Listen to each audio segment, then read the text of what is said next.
લાયા હતા પૂજવા માટે એને, પણ એ વડવાઓ જેથી કરીને એમને મરી ગયા, બરાબર છે, એમને ભગવાનને ઘેર જતા રહ્યા, એટલે વસ્તુ રહી ગઈ અહીંયા, બરાબર છે. આ જ મશાન કયું? તલાવ વાળું, તલાવની આગળનું મશાન, કોતેડા વાળી જગ્યા, કોતેડા વાળું મશાન, તમારું એક જ મશાન છે. હા, શંકર ભગવાનનું મંદિરની સામે મશાન છે, બરાબર છે ને. આ મશાન મોટું છે, બરાબર છે. આ મોટું મશાન છે એટલે આ પેલા ગઈડિયાઓ, ભાઈ પેલા ગઈડિયાઓ તો બહુ ખતરનાક હતા ને. હા, બુઆ આમ કરે ને તો આમ થઈ જાય, આમ કરે તો એવું થઈ જાય. પેલા ચકલો પાડવા વાળા હતા પેલાના વડવાઓ, બરાબર છે. સાધના વિદ્યા એવી હતી મશાનની, બરાબર. તો હવે આ વસ્તુ જે રખડે છે તમારા છોકરાઓને દેખાય છે, આટલી જ રહી ગઈ છે, બરાબર છે. જાહેર કરું ને, હે કરું ને. જો મશાનની મેરડી માતા છે. આ જે જગ્યા વાળી તમને જે દેખાય છે ને, કાળા ધાબળા વાળી, આવો ધાબળો કાળા ધાબળા દેખાય. છોરાને ફોન કરી પૂછો, બરાબર છે. આવો ધાબળો છે કાળો, અહીંયા વાટા મારે, બરાબર છે. ઘણા ટાઈમે છોરાને પૂછજો છે કે ઘરમાં બી આવે છે, ઘરમાં બી એનો વાટા ચાલે ફરે છે, બરાબર.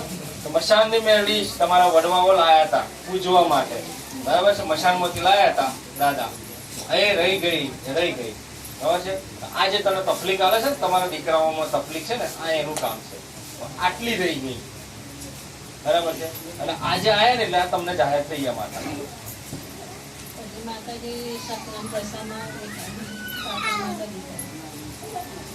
જો કાળકા માતા સપનામાં દેખાય છે એનું કારણ એક જ છે, માતાનું કઈ પુણે રહી ગયું છે, એનું રહી ગયું છે, તમારે હાલવાનું છે. કાળકા માતાને શું હાલવાનું છે બોલો? અરે રામ, કાળકા માતા હાલે છે, દશા માતા હાલે છે, તો કઈક રહી જાય છે, તમારે શું હાલવાનું માતા?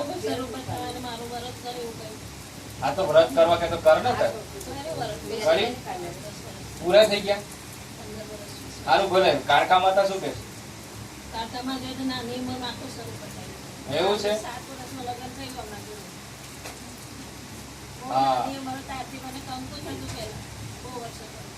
ભલે તો જો હવે હું ભરજે કંકુ થતું તું પેલા, પણ આ મશાની મેરડી આવી તો બધું બંધ. નંબર પર ફોન આવશે, નંબર લખાઈ દો. તમારો નંબર ના બોલવા દે, કાળા ધાબળા વાળી છે બોડી, કોઈ માતા ને હરવા દે. મશાની મેરડી સમજી લેજે, આ તને કહું. આ મશાની મેરડી નો વ્યવહાર કરો અને ઘેર બહાર બેહાડો એને, બરાબર છે. સરસ પાટલી પર માં તારું છે, તને પુણે છે, વડવાઓને હશું ગમે તે હોય માં, સેવા કરીશ તારી, જો રહીશ હોય તારો ભાવથી સેવા કરીશ, બરાબર છે. અને ઘરમાં પારવાનું રાખજો પાછો.